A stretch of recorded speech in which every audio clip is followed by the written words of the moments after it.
Assalamualaikum warahmatullahi wabarakatuh. Sahabat Kesbangpol semuanya, selamat pagi, semoga sehat selalu. Jumpa lagi dengan saya, Aryoja Sunjai, sebagai host di acara Podcast Bang, Podcast Kesatuan Bangsa dan Politik Kabupaten Kuningan. Kali ini kita memiliki narasumber yang luar biasa, karena kita kedatangan tamu spesial, yaitu Bapak Sekretaris Badan Kesbangpol Kabupaten Kuningan.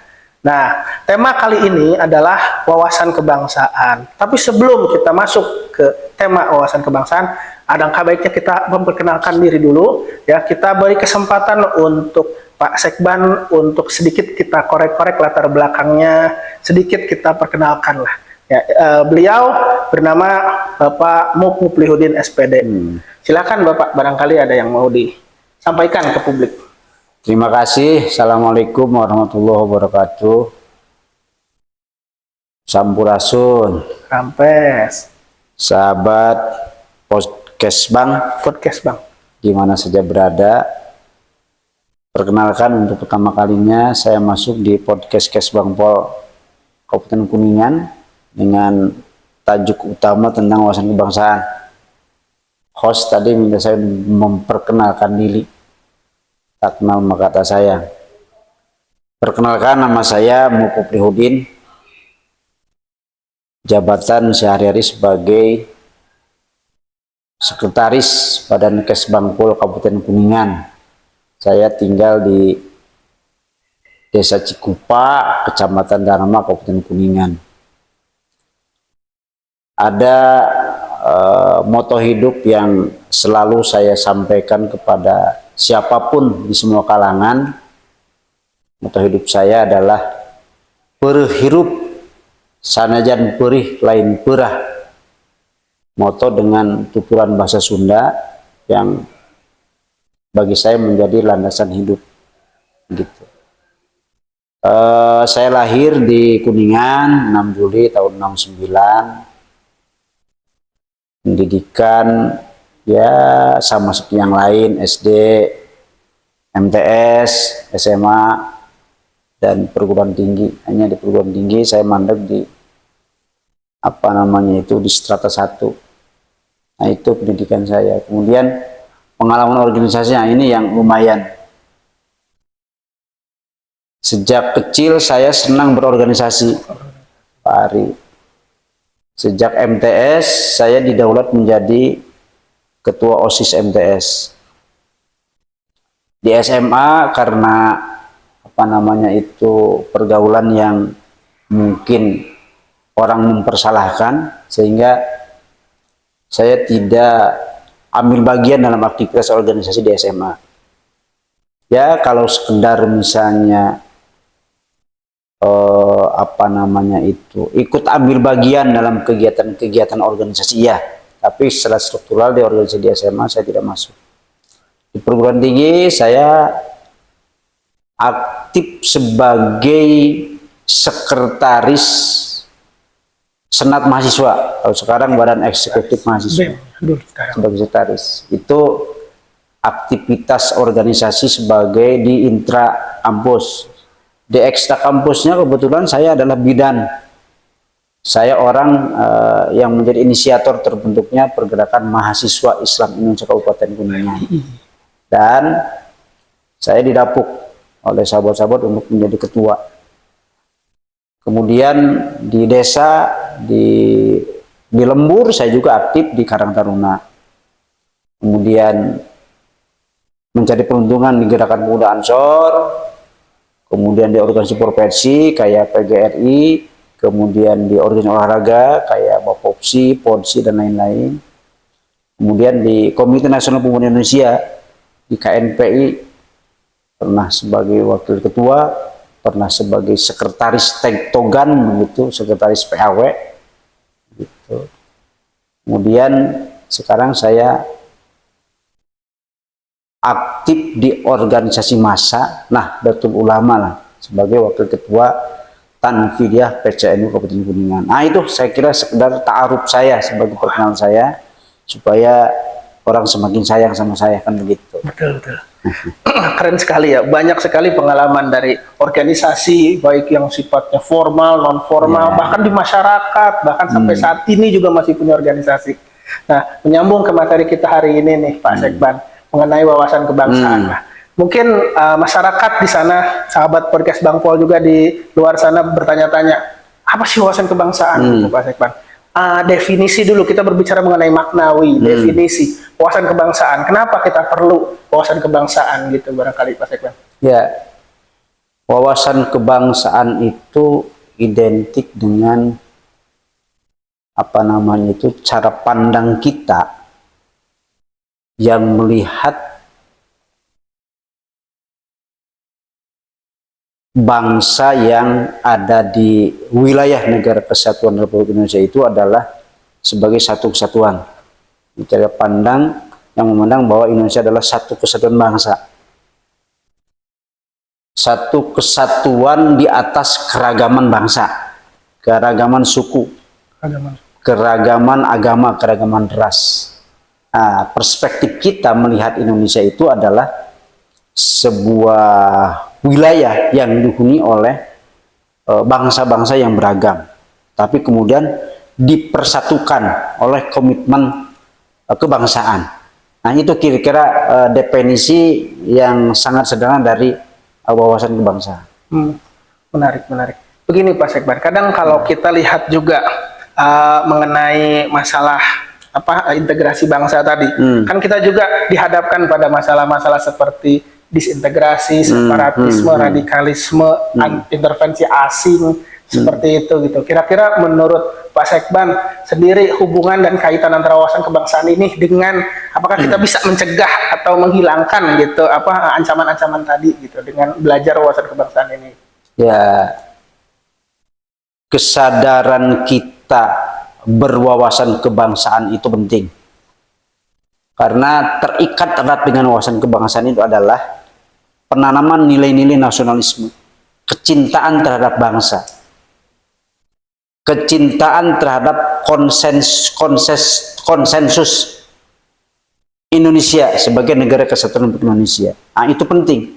Nah, kesadaran itulah yang kemudian mendorong kita untuk peka, untuk melek terhadap segala hal yang berhubungan dengan ajegnya nasionalisme, ajegnya wawasan kebangsaan, ajegnya NKRI.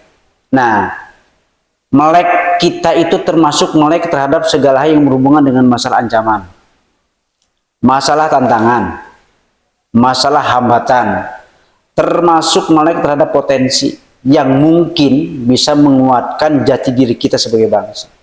Nah, berbicara ancaman, jangan kemudian kita mengira bahwa negara kita tidak mendapat ancaman, baik secara eksternal maupun secara internal. Secara eksternal, geopolitik kita yang kita bisa saksikan bersama, perang dingin antara Barat dan Timur, saya pikir belum juga tuntas. Kemudian yang mutakhir sekarang, persoalan yang berhubungan dengan masalah perang di Gaza. Kemudian perseteruan antara Ukraina dengan Rusia. Kemudian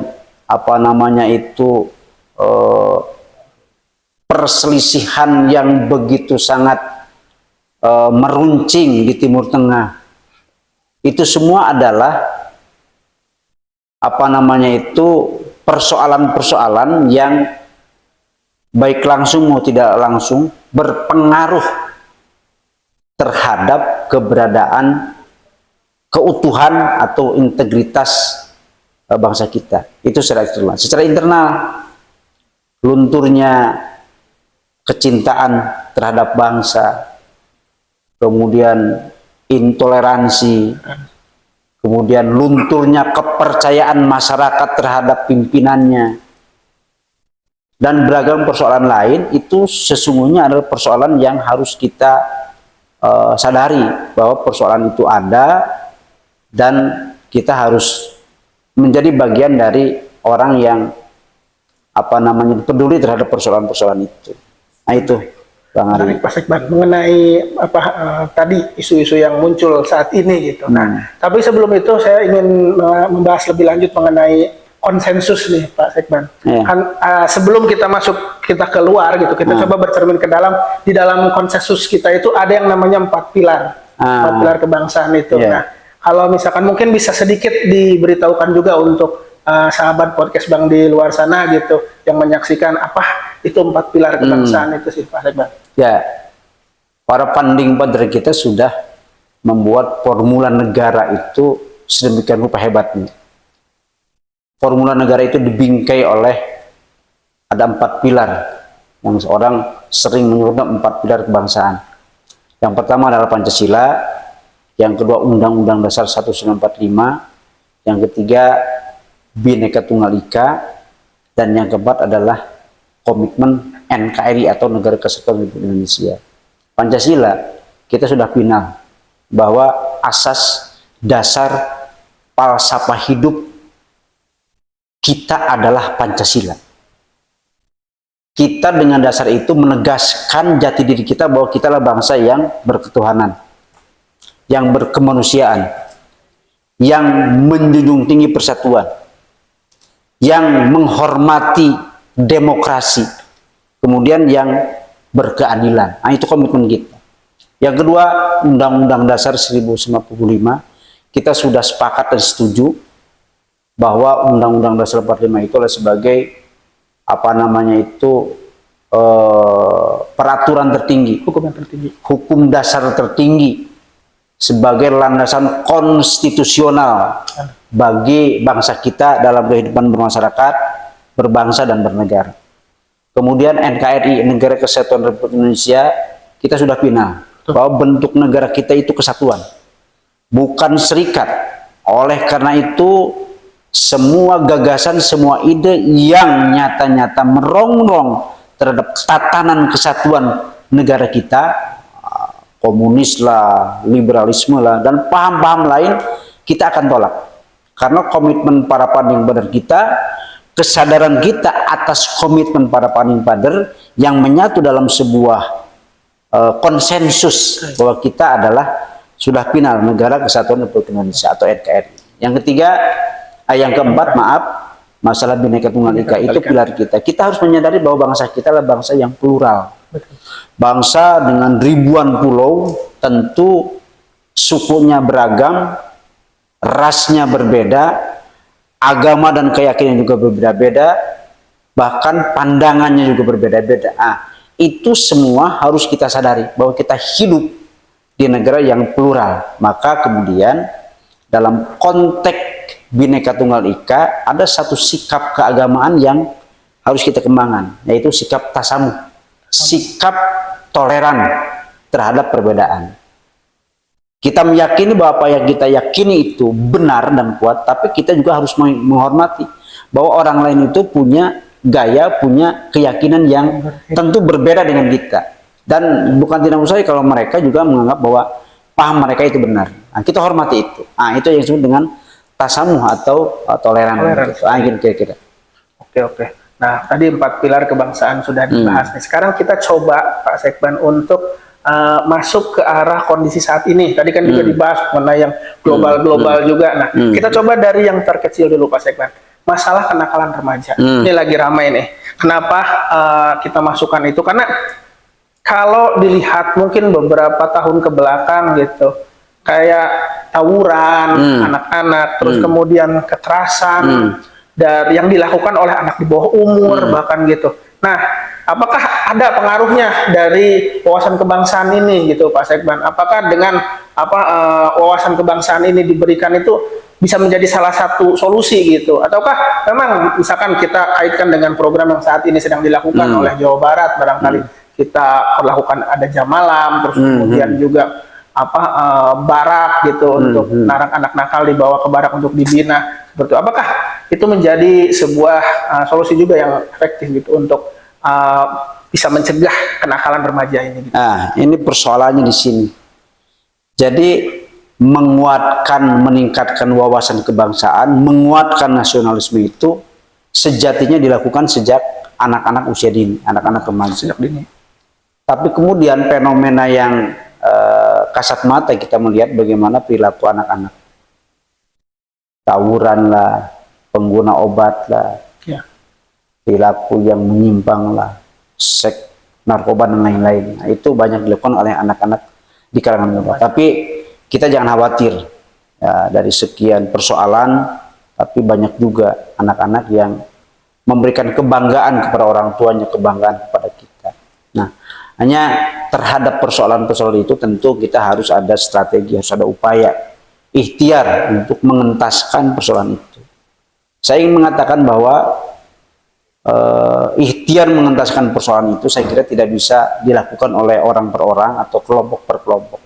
Perlu ada kesamaan sikap, perlu ada sinergi semua komponen sehingga masuk ke area untuk mengeroyok persoalan itu untuk secara bersama-sama.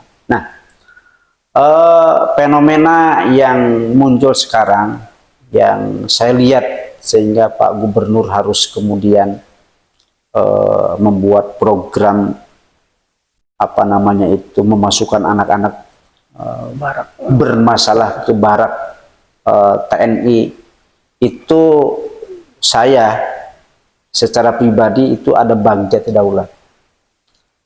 Bagja karena memang gubernur punya konsen luar biasa lah, tinggi terhadap persoalan yang mendera anak-anak remaja.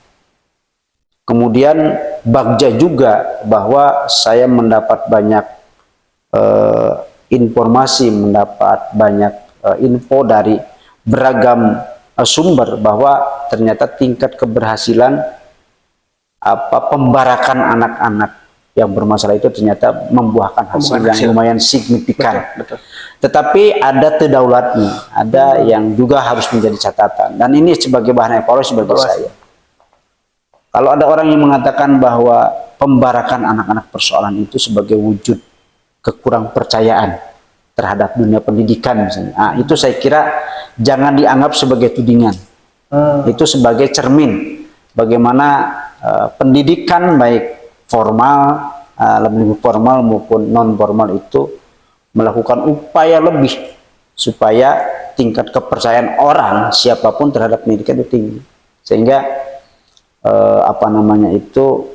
ke depan ya kita mah berharap tidak ada lagi pembarakan. Jadi refleksi ya. Jadi semuanya itu berpulang ke pendidikan, baik formal maupun tidak formal maupun non formal. Makanya kualitas, siasat membangun pendidikan yang lebih qualified saya kira menjadi PR besar.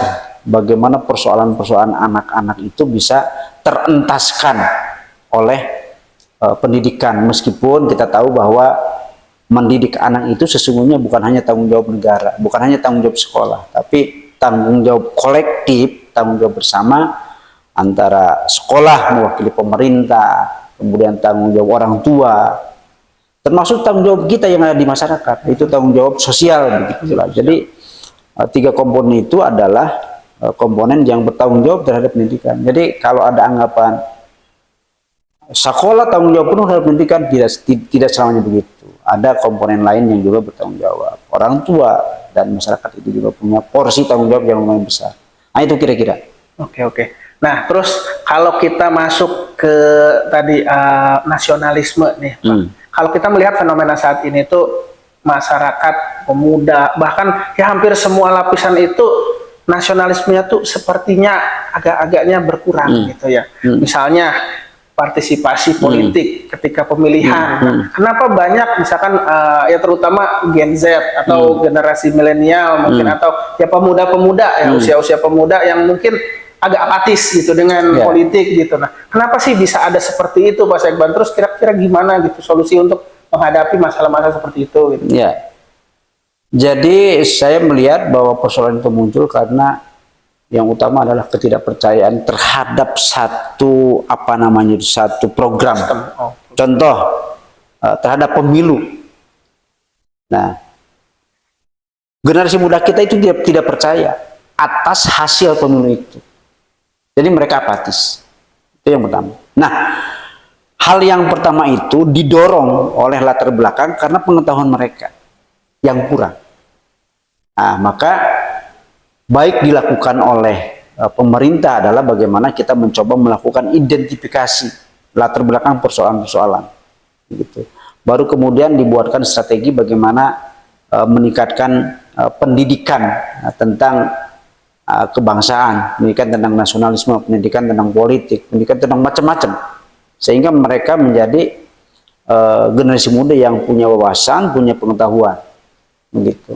Jangan kemudian masih banyak asumsi di masyarakat, terutama di generasi muda yang mengatakan, dah kita mah ikut ini juga, negara mah tetap kira, begitu. Itu jadi persoalan. Nah, itu yang disebut dengan sikap apatis terhadap wawasan pengetahuan kenegaraan. Saya kira penting lah pendidikan politik seperti itu. Nah, yang kedua, berbicara masalah pendidikan politik, saya kira sahabat-sahabat di partai, sahabat-sahabat di dewan itu saya kira punya porsi tersendiri bagaimana melakukan fungsi pendidikan politik. KPU juga, Bawaslu, pemerintah melalui Kesbangpol, melalui kita. Saya kira perlulah kita mengeroyok bagaimana pengetahuan itu bisa meningkat, sehingga partisipasi meningkat, kemudian tingkat kemanfaatan dari proses politik bisa diperoleh baik oleh kita maupun oleh masyarakat. Nah, kira-kira begitu, Bang Ari.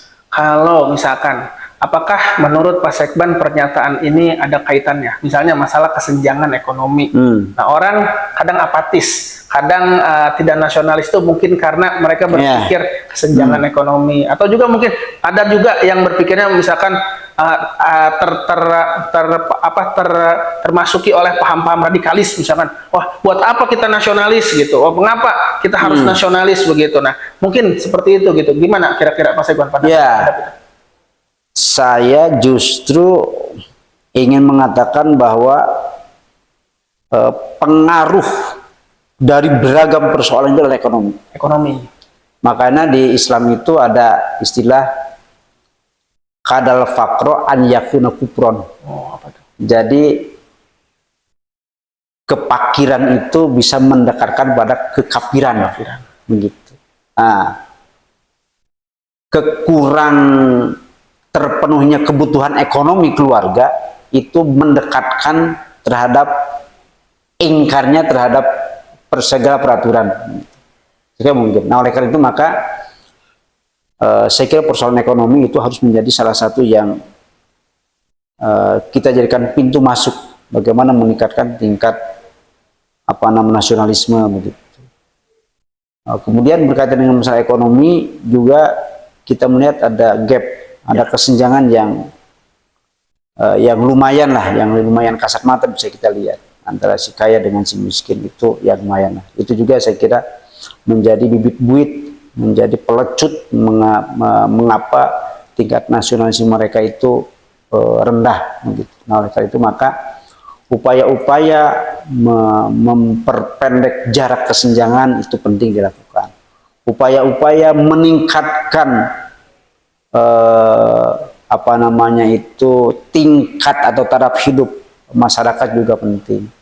Kemudian memberikan pemahaman tentang kesadaran bagaimana membangun ekonomi keluarga, bagaimana membangun ketahanan keluarga, itu juga saya kira penting. Jadi saya setuju Pak Ari bahwa persoalan yang paling mendesak mengapa nasionalisme kita itu turun, mengapa partisipasi berbangsa bernegara itu kecil, itu salah satunya dan mungkin dalam pandangan saya yang cukup dominan adalah karena faktor ekonomi. Nah, kira-kira begitu.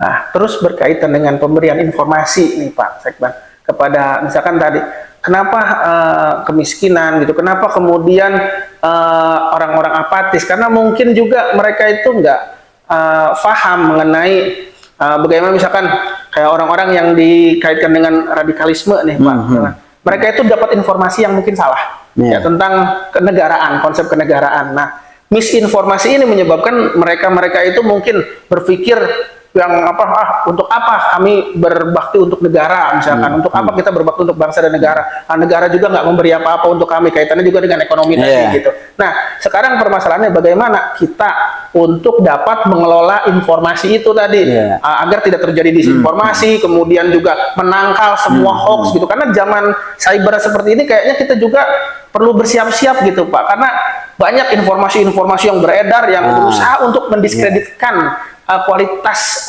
nasionalisme bangsa ini gitu Pak. Ini sekarang itu adalah era informasi. Betul. Jadi penguasa atau rajanya sebuah wasilah itu adalah bagaimana orang yang mengusung informasi. Betul. Maka saya kira informasi akan memberikan dampak yang lumayan signifikan. Kalau informasi itu baik, benar, bisa dipercaya, maka dampaknya akan baik, akan benar, dan bisa dipercaya. Tapi kalau kemudian substansi informasi yang disampaikan itu adalah ujaran kebencian, adalah hoax, berita-berita yang tidak benar, saya kira akan berdampak buruk terhadap masyarakat. Nah, maka saya kira perlu dibangun satu sistem dari hulu sampai hilir, bagaimana informasi itu bisa sampai dengan substansi yang benar. Nah, misalnya Diskominfo bagaimana memberikan pendidikan kepada masyarakat tentang kemampuan memilah mana informasi yang benar, mana informasi yang salah. Diskominfo jangan segan-segan untuk menyampaikan bahwa ini loh hoax, ini berita yang benar, ini hoax, ini berita yang benar. Kan banyak. Kita sedikit masyarakat yang menelan informasi bulat-bulat tanpa menyaring apakah ini benar atau tidak. Ternyata setelah beredar di masyarakat ternyata informasi salah. Nah, ini menjadi persoalan. Nah, kemudian juga di era informasi, era teknologi informasi ini saya kira kita punya tantangan berat lah, tantangan besar atas apa yang muncul dari produk-produk teknologi informasi itu. Ya, bagaimana teknologi informasi itu bisa berdampak baik, kemudian mengurangi dampak-dampak negatif. Ini juga saya kira menjadi PR lah bagi kita semua. Nah, itu barangkali berkaitan dengan ini Pak Sekban, tantangan yang tadi gitu. Nah, kita juga dihadapkan pada tantangan ini Pak Sekban. Indonesia Emas 2045. Nah, itu tantangan pertama itu Pak Sekban. Bagaimana kemudian kita ini punya tindakan yang nyata gitu sebagai apa yang bisa kita lakukan misalkan di Kesbangpol gitu untuk menentukan Indonesia Emas 2045 ke depan. Terus juga yang kedua, masalah kalau kita bergerak ke arah global nih Pak Sekban. Kita melihat fenomena bahwa negara lain, misalnya saya membaca China, Tiongkok gitu, dia membangun sebuah pabrik mobil listrik yang dapat menyaingi Tesla dengan kapasitas 60.000 pegawai. Nah, dengan teknologi yang maju, bayangkan kalau itu ada di Indonesia, Pak Sekban. Misalkan kita punya suatu keunggulan yang bisa menyamai dengan negara lain, lalu kita membuat pabrik ataupun manufaktur besar yang melibatkan banyak tenaga kerja. Tentunya masalah ketenaga kerjaan di kita, masalah pengangguran bisa lumayan teratasi gitu. Saat ini kan kita melihat faktanya bahwa beberapa banyak perusahaan-perusahaan yang mengalami layoff, banyak pegawai-pegawai yang diberhentikan, banyak pengangguran yang tiba-tiba muncul, begitu juga dengan kelas menengah yang mulai berkurang gitu. Nah, bagaimana upaya-upaya yang bisa kita lakukan gitu kira-kira Pak Sekban? Ya, nah, gitu Pak Sekban. 2045 itu adalah cita-cita kita, bangsa kita menjadi meraih Indonesia Emas. Sekarang tahun 2025, jadi masih ada selang waktu 20 tahun lagi. Saya kira waktu 20 tahun itu adalah waktu yang dianggap pendek, bisa. Dianggap masih panjang juga bisa, tergantung bagaimana kita melakukan manajer yang baik terhadap yang 20 tahun itu. Nah, apa yang harus dilakukan untuk sampai pada Indonesia Emas 2045 itu adalah pertama, kita sudah punya sistem yang bagus, sistem perekonomian yang bagus, sistem politik yang bagus, sistem sosial juga yang bagus. Kita juga punya jati diri dengan karakter dasar yang baik. Kita punya sifat gotong royong, punya sifat tempo solidaritas itu saling menghormati. Nah, itu semua. Jadi sistem dengan sifat-sifat karakter dasar bangsa itu sudah bagus. Tinggal bagaimana kita mengolah itu, mengolah sistem dan karakter, latar belakang karakter yang baik itu. Nah, di pembangunan manusia.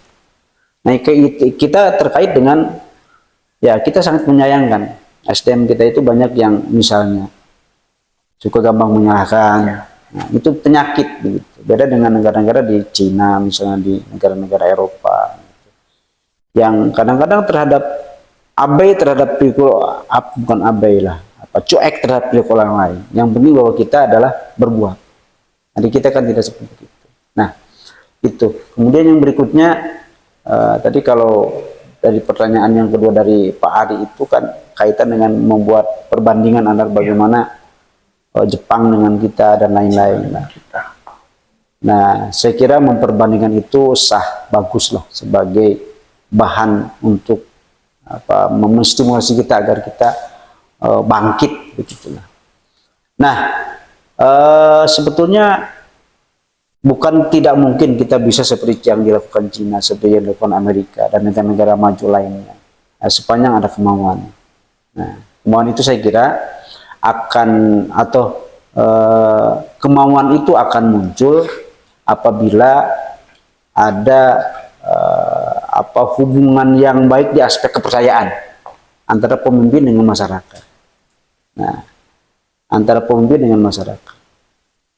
Nah, yang kemudian menjadi persoalan itu adalah ketika ada gagasan besar dari pemerintah, masyarakat tidak percaya. Masyarakat cangcaya belum juga. Ini persoalan. Nah, begitu. Nah, bagaimana itu bisa menjadi bisa tidak menjadi persoalan? Ya dengan cara bagaimana kita membangun hubungan yang baik, membangun hubungan kepercayaan yang baik, memberikan teladan yang baik dengan cara memberikan teladan yang baik kepada masyarakat. Nah, baru kemudian muncul kepercayaan dari masyarakat, sehingga program-program yang dikeluarkan oleh pemerintah pasti masyarakat akan setuju. Nah, jadi kuncinya bagaimana kita menjadi teladan bagi masyarakat. Itu penting. Betul. Nah, itu. Setuju Pak Sekban. Nah, ya mungkin tadi kita sudah berbicara panjang lebar Pak Sekban ini, dan mungkin juga nanti takutnya terlalu kepanjangan juga untuk durasinya nih Pak Sekban. Terakhir kita kasih tips aja nih Pak Sekban, mungkin barangkali untuk sahabat podcast Bang di luar sana gitu, mengenai masalah bela negara Pak Sekban. Kan sebagaimana kita ketahui gitu, setiap orang, setiap penduduk, setiap warga negara Indonesia memiliki hak untuk melakukan bela negara. Gitu, bukan hanya tentara, bukan hanya polisi, dan bukan hanya ASN gitu. Nah, lalu untuk orang-orang di luar sana, Pak Sekban, misalkan kayak ibu-ibu, ibu rumah tangga, pelajar, siswa, itu bela negaranya seperti apa sih, Pak Sekban? Barangkali bisa dikasih tahu ke podcast Bang. Membela negara itu, mencintai negara itu adalah sebagian dari iman. Itu keyakinan kita. Itu yang pertama. Bahkan 1945 itu pernah ada yang disebut dengan resolusi jihad, yang salah satu poin pentingnya adalah mewajibkan kepada seluruh warga negara Indonesia di radius 84 dari Surabaya, hukumnya bagi manusia laki-laki dewasa, hukumnya wajib ain, wajib untuk setiap orang. Nah, itu kan tidak kemudian ketentuan itu berlaku tahun 45, tapi juga berlaku sekarang untuk kita yang ada di masanya. Nah, bagaimana kita melakukan bela negara, bagaimana kita mencintai bangsa. Nah, saya kira kalau ada pertanyaan bagaimana melakukan bela negara, kan kita tidak punya musuh secara fisik. Betul. Kita tidak punya musuh yang nampak kasat mata. Nah, saya kira model bela negara zaman sekarang beda dengan dulu. Ya, kita sebagai aparatur sipil negara bekerja dengan baik, tidak melakukan perilaku-perilaku yang negatif, perilaku yang dilarang. Itu saya kira sudah memberikan kontribusi dalam upaya pembelaan negara. Para petani melakukan pekerjaan pertaniannya dengan baik. Kemudian para pemberi jasa lakukan pekerjaan-pekerjaan dengan baik sesuai dengan ketentuan. Nah, pelajar belajar dengan baik, guru-guru mengajar dengan baik. Saya kira begitu. Itu konsep bela negara yang perlu dilakukan saat ini. Nah, itu. Kemudian yang ketiga, konsep bela negara itu saya kira perlu ada kesatuan kesadaran. Nah, perlu ada muncul kesadaran bahwa negara itu menjadi pemberi jaminan terhadap rakyatnya untuk hidup aman, untuk damai, untuk bisa leluasa bekerja, untuk bisa bebas belajar, begitu, untuk bisa bebas melaksanakan keyakinan dan ajaran keagamaannya. Nah, jadi kesadaran bahwa negara itu memberikan jaminan untuk kita berperilaku baik, itu harus kita sadari secara bersama-sama. Nah, baru kemudian akan muncul keinginan, muncul keterpanggilan untuk bersama-sama berbaik-baik membela negara. Nah, kira-kira begitu. Oke. Nah, sekarang kita berbicara untuk Kuningan nih, Ya. Mas Ekban. Gitu. Kira-kira terkait dengan bela negara ini, apakah ada yang bisa kita lakukan nih di Kesbangpol gitu untuk Kuningan untuk terkait dengan bela negara ini gitu? Mungkin ada kegiatan ke depannya atau mungkin ada Ya. seperti apa gitu yang mungkin bisa kita lakukan, Pak Ekban? Ya, insya Allah saya kapasitas sebagai sekretaris Badan Kesbangpol juga akan merumuskan program-program, akan mengevaluasi program-program yang sudah dilakukan, kemudian merumuskan ulang program-program yang sekiranya akan memberikan kontribusi terhadap peningkatan tidak saja bela negara tapi juga peningkatan kehidupan keagamaan yang baik antar pemeluk agama, kemudian peningkatan toleransi, kemudian bagaimana meningkatkan ketahanan daerah dan mulai ketahanan keluarga, ketahanan ekonomi, ketahanan sosial ekonomi, begitu. Nah, program-program ini insya Allah kita sudah mencoba merumuskan program-program, melihat program-program lama yang kemudian kita akan coba jadikan dasar untuk membuat program-program yang lebih baik ke depan. Nah, kira-kira begitulah. Oke. Terima kasih Pak Sekban untuk diskusi yang sangat mencerahkan ini. Mungkin juga banyak informasi yang bisa didapatkan oleh sahabat podcast Bang di luar sana gitu. Ya mungkin untuk episode kali ini kita cukupkan sekian. Ya. Pak Sekban, terima kasih banyak Pak Sekban sudah Sama-sama. memberikan banyak masukan dan juga pencerahan untuk kami semua gitu. Nah, kita tutup saja untuk acara ini. Terima kasih sahabat podcast Bang dimanapun berada. Kita akan jumpa lagi di episode berikutnya. Salam dan sampai jumpa. Goodbye.